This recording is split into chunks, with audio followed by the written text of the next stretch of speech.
अबे आपने social media पे आप इंटरनेशनल प्रेस को भी देखते हैं। मैंने जो सवाल किया उसका भी थोड़ा-सा मैं उसको एनालाइज़ कीजिए। वो ये कि जो जिस तरीके से ये आंदोलन वैश्विक चेहरा धारण करता जा रहा है या दुनिया में जहाँ-जहाँ भी किसानों के आंदोलन हैं या किसान हैं, वो सब अपने भविष्य की जीत को या हार को भारतीय किसानों की जीत या हार के रूप में देखने लगे हैं और वहां से वो लगातार इनका समर्थन कर रहे हैं, खासकर पश्चिमी देशों के किसान, जिसमें कनाडा, अमेरिका, ब्रिटेन इन सब के शामिल हैं, जर्मनी। और वहां से जो खबरें आ रही हैं मेरे पास, कम से कम जो दोस्त हैं वहां पे, वो ये कह रहे हैं कि सारी दुनिया में भारत की सरकार का मजाक उड़ रहा है।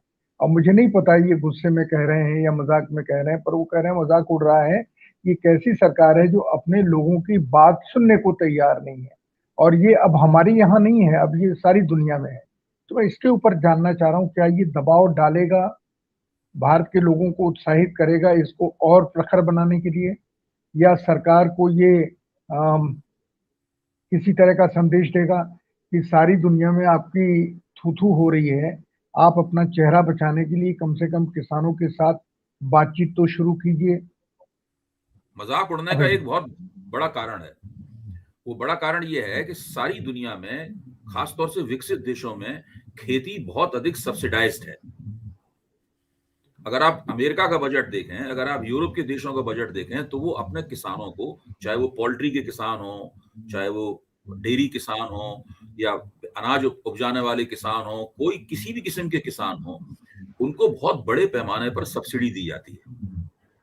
वो तो बहुत ज्यादा औद्योगिकृत देश हैं। वहां के जो गांव हैं यूरोप के, वो गांव भी बिल्कुल शहरों जैसे हैं। केवल उन्होंने उनकी सड़कें चौड़ी नहीं की हैं जानबूझ के, ताकि उनको गांव का रूप दिया रहे। अगर आप उन गांव में जाएं तो उसमें वैसी ही साफ सफाई और सारी सुविधाएं प्राप्त बिल्कुल। होंगी जैसी कि शहर में होती हैं। भारत के गांव जैसे तो वो गांव है नहीं। तो मेरा कहना यह है कि वहां के जब किसान और उनके संगठन जब ये देखते हैं कि भारत सरकार अपने किसानों के साथ वो सलूक कर रही है जो उनकी सरकारें उनके साथ जो सलूक करती हैं उसके बिल्कुल उल्टा है। विश्व व्यापार संगठन, अंतर्राष्ट्रीय मुद्रा कोष और विश्व बैंक, इन सब की बताई हुई इन सब द्वारा थमाई गई नीतियों का बाकायदा भक्तिपूर्वक अनुपालन करते हुए भारत सरकार की पूरी कोशिश है कि इस तरह की नीतियां बनाई जाएं ताकि बड़े पैमाने पर गांवों से देहाती आबादी का पलायन शहरों की तरफ हो और वहां जमीनें खाली हो जाएं और उन खाली जमीनों को कारपोरेट के हाथ में दे दिया जाए। यह बाकायदा स्थापित और घोषित नीति है। केवल भारत सरकार इसको इस रूप में कहती नहीं है, लेकिन अर्थशास्त्रियों बिल्कुल। ने और दूसरे लोगों ने इस नीति का बाकायदा ऐलान इस नीति की बहुत व्याख्याएं कर रखी हैं। और ये जो नरेंद्र मोदी ने सत्ता में आते ही 2014 में जो भूमि अधिग्रहण कानून का अध्यादेश जारी किया था, उसके पीछे भी यही इरादा था। ये जो तीनों कृषि कानून हैं, इनके पीछे भी यही दूरगामी इरादा है। क्योंकि मनमोहन सिंह की सरकार इन अंतर्राष्ट्रीय वित्तीय संस्थाओं की इस दबाव का, के इस निर्देश का ज्यादा भक्तिपूर्वक पालन नहीं कर पाई। इसलिए अब मोदी सरकार ने कहा है कि इस मामले में हम इस कांग्रेस सरकार को पीछे छोड़ देंगे। लेकिन इन्हें यह नहीं पता है कि भारत अलग तरह का देश है। यहां पर किसान जो हैं वो विभिन्न जातीय समुदायों में संगठित हैं। उनकी सामाजिक जड़ें यूरोप के किसानों की सामाजिक जड़ों से भिन्न हैं। इसलिए यहां पर भारतीय लोकतंत्र का किरदार सामुदायिक है। इसलिए यहां पर जो किसान आंदोलन पैदा हुआ है वो आर्थिक मांगों का आंदोलन होने के बावजूद उसका किरदार एथनिक है, यानी जातीय किरदार है उसका। बिल्कुल। और उसके साथ में धार्मिक पहलू भी जुड़ गए हैं। ये देखिए, ये हिंदू, सिख और मुसलमान किसानों का मिला जुला आंदोलन है।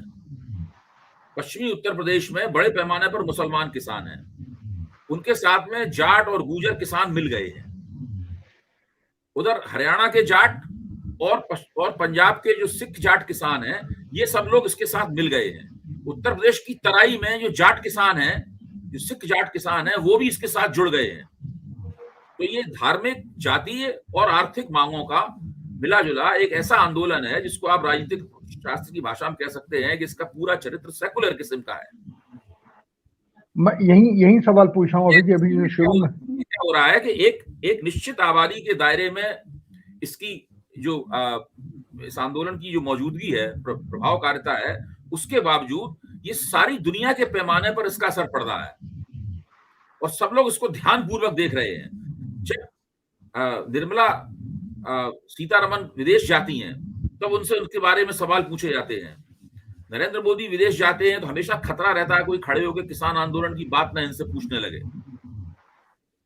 वो तो कोविड की वजह से इन लोगों का विदेश जाना बहुत कम हो गया है। अगर ये कोविड का चक्कर नहीं होता और ये विदेश जाते तो वहां कई बार इनसे इस तरह के सवाल पूछे जाते।